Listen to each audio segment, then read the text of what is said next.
I love the seasons because I think of it like, I oh, like it. in the winter, if you've been planting the seeds, when the tulips and the daffodils come up, I know that there's a new season of my life. And I need to go back to my vision board. I need to go back to my journaling, thinking, where have I let myself falter or where can I find room for improvement? I love it when the fall comes and the leaves fall off the trees because I knew a new season's coming and I get to be a different, better, more improved version of myself.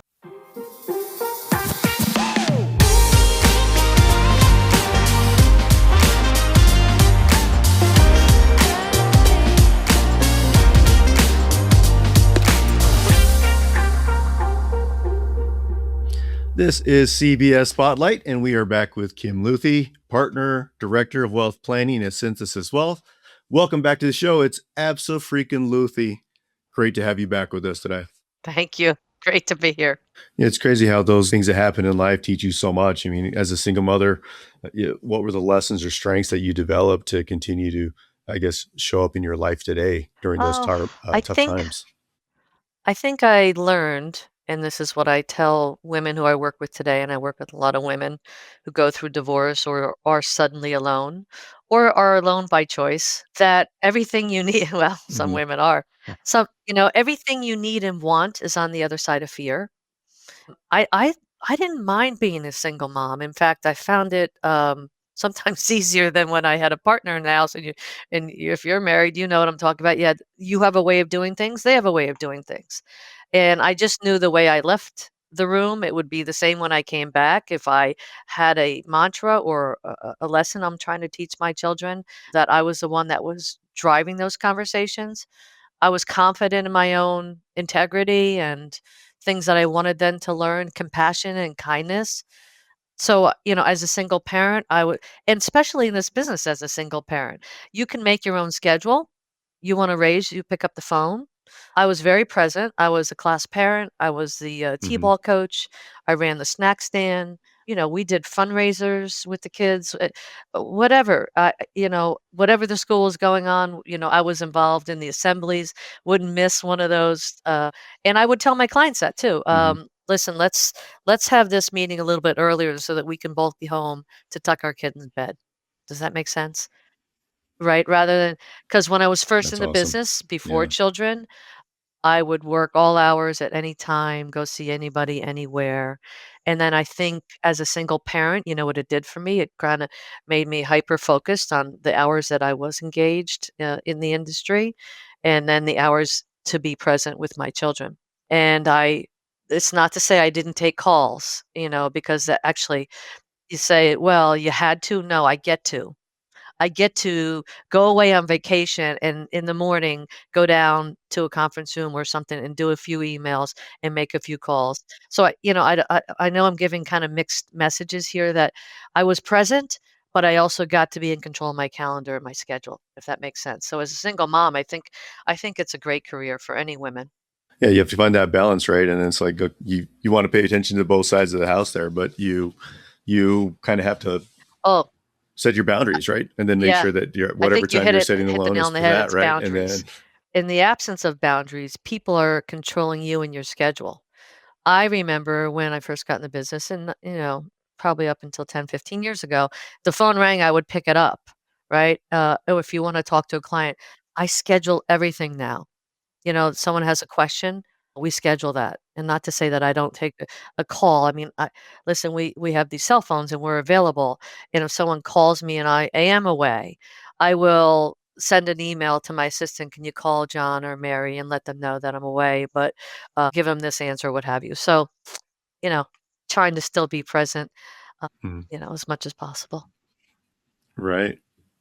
I have to say, you touched on something a couple of minutes ago that I struggle with, and I'm trying really hard to change my outlook because you said when I'm on vacation, I get to go and answer a few emails in the morning, and I love what I do, and the more I do it, the more I enjoy it, and I'm at a place where like Sunday night comes around and I am not I'm like, oh, tomorrow's just a work day. That's great. But I hear myself on vacation. Oh, I have to go answer a few emails. Oh, I have to make a couple of phone calls.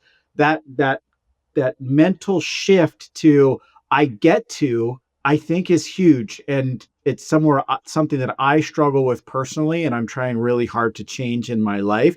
So I appreciated Mhm. very much when you said that, and Wonderful. Yeah. that hit home with me. I'm lucky enough at this point in my life, I have a second home up at a lake community, and I go remote, mostly through the summer, and we're up there year round. We're not just summer folks. And my one of my girlfriends up there owns a CPA firm, and we talk about this in the morning sometimes. Let's say we get up and we play 9 holes of golf. Then we come back and we sit at the computer for 2 or 3 hours, Mhm. and then we'll go out kayaking, and then we come back and we have, late lunch or something like that, and we Mhm. have a couple Zoom calls, and then we say, okay, 3:30, we're headed down to the club beach, and they got some live music, and I'll be back on 8 o'clock or 8:30 at night, just answering a couple quick emails or follow up. Let's say you have a couple meetings and you want to get Mhm.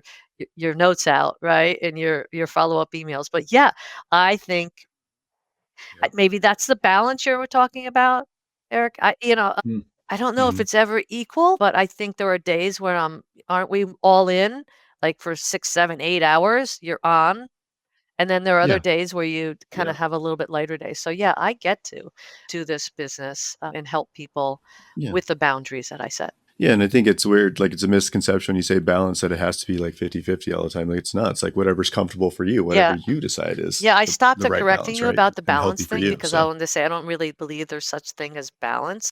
Like I look at life, you look at like a pizza Yeah. pie, and if you had Yeah. it in 8 slices, that would be ideal if everybody had the same slice. But sometimes the time that you put into the community, or sometimes the time you put Right. into your finances, or your health, or your family, Mhm. all those things, you have to lean in, right? Because if we're lucky enough that people are healthy around us right now, then we can focus more on our own selves and our own financial wellness and things like that. Or you set a goal, right? You want to run a marathon. Well, you're going to do more of your activities, health based than you are, community volunteer at that, this time. So I think it's trying to figure out what's the season providing me, what opportunities does this season of my life. So I'm going to go off a little bit on this. I love the seasons because I think of it like, I oh, like it. in the winter, if you've been planting the seeds, when the tulips and the daffodils come up, I know that there's a new season of my life. And I need to go back to my vision board. I need to go back to my journaling, thinking, where have I let myself falter, or where can I find room for improvement?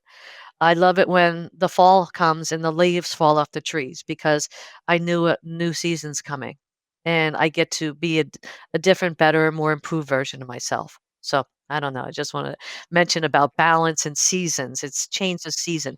And I am in a season of my life right Yeah. now Yeah. where I get to lean into the things that I love to do. I've done a lot of the work, although being a parent, your job is never done. But I've done a lot of the work, and my youngest is graduating, Never. and so I get to do a little more travel. I get to Mhm. be more of a mentor for other young women and things of that nature, things like that. Host That's and cool. be more present for my nieces and nephews, right? Because I have a lot of them. I have a brother who has twin 2-year Mhm. olds. He's 58. I have a Oh, wow. Oh my god.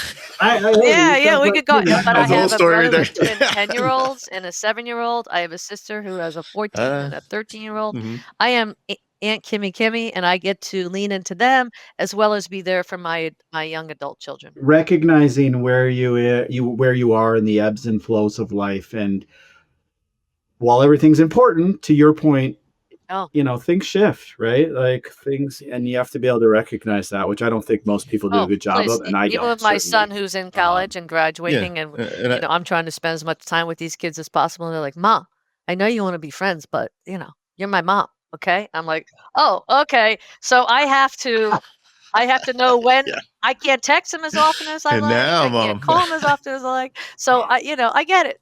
My role is changing. That's a really tough role. I was listening to a YouTube video on this about women, and like, when a lot of your identity has been a single mom or a mom, and then I'm fortunate enough to have a career. Hmm. Not everybody works outside the home, and I think working inside the home is the hardest thing you've ever done.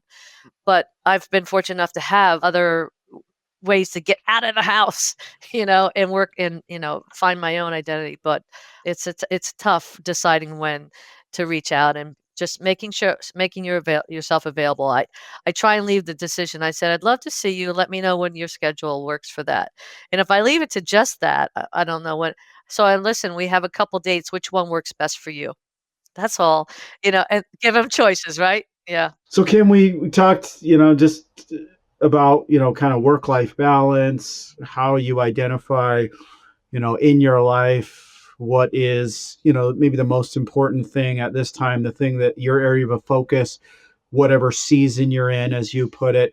I'm curious how you see money and happiness kind of intersecting and how that philosophy kind of guides you in your client engagement process.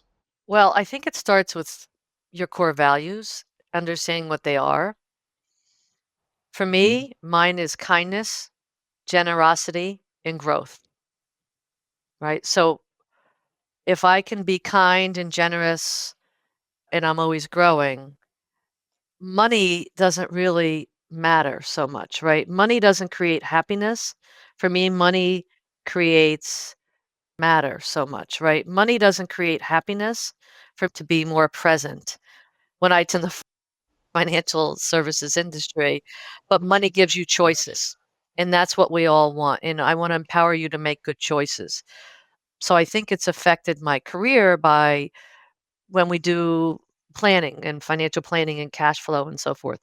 I can create, let's start with the end in mind, right? And then you can work yourself backwards. There's a book called The One Thing, and actually is written by someone who lives in Austin, Texas, co-authored. Oh, And no way. it talks about what's the one thing that I need to do right now that by doing so makes everything else either easier or unnecessary. So you want to have $1 million in 20 years from now. What's the one thing I need to do this year, this quarter, this month, this week, today, right now? All right, maybe Mhm, it's not make that impulse purchase, maybe it's make that systematic investment, right? You wanna pay yourself first.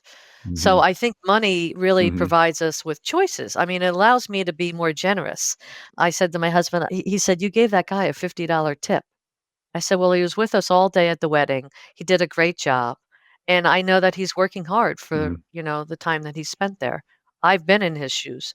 When I first Hmm. got in this business, remember I talked about it takes about 5 years to be successful? Well, I was living on my own, and I took a job waitressing, and I remember interviewing for the waitressing job, and the owner of the restaurant said, "Have you ever waitressed before?" I said, "No, but I know what it feels like to be treated well, and I think I can do that, you know, if you give me a chance."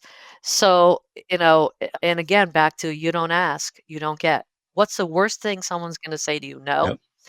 So I went out and I Yeah. just created like this ability that money enabled me to help with the family challenges, get those cleats, like I said, for the baseball game or the new uniform or what have you. I think money creates Hmm. memories. That's where I'm at in my life. It's experiences and memories. I don't really give gifts so much. I Absolutely. give experiences.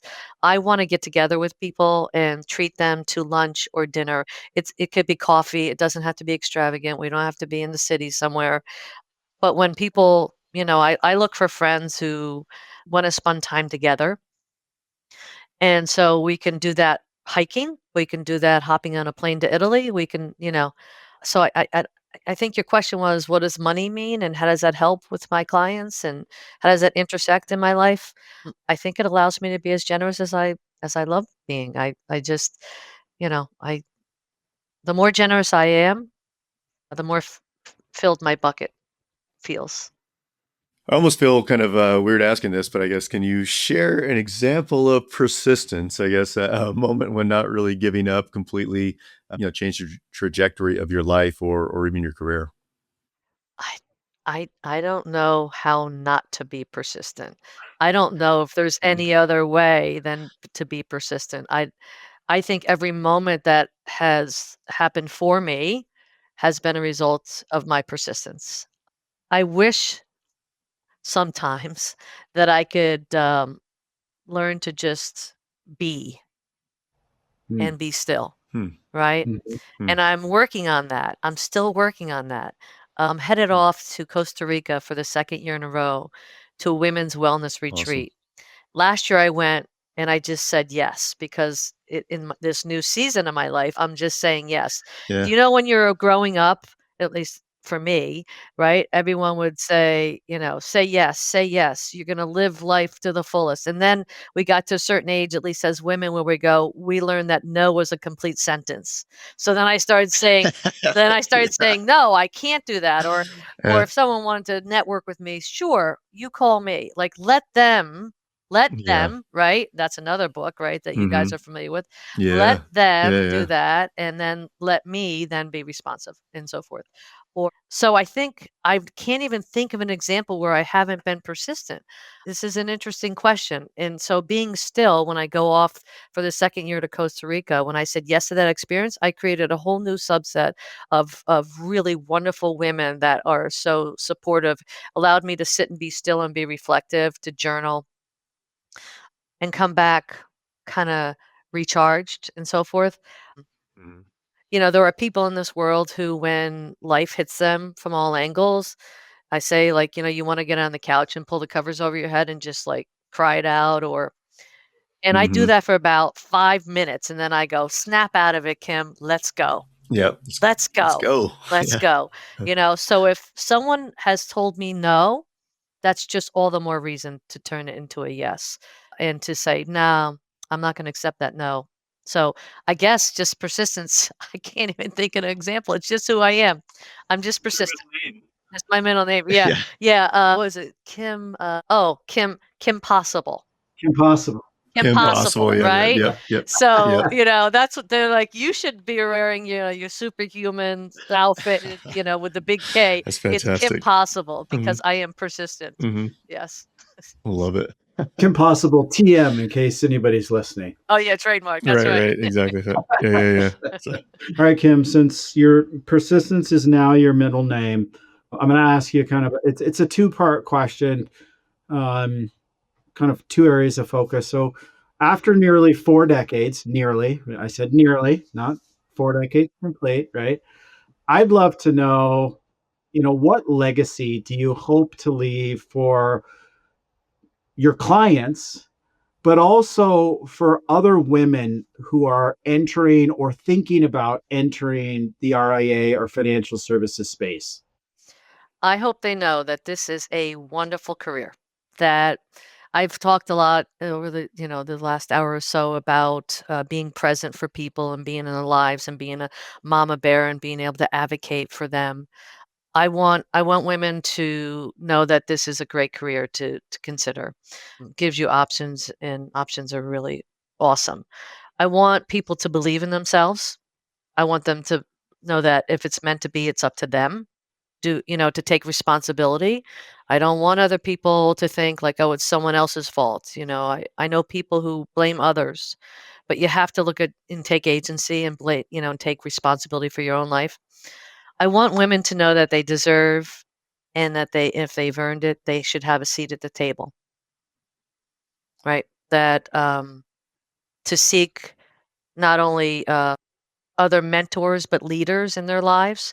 Because I had a mentor or two that I can speak to.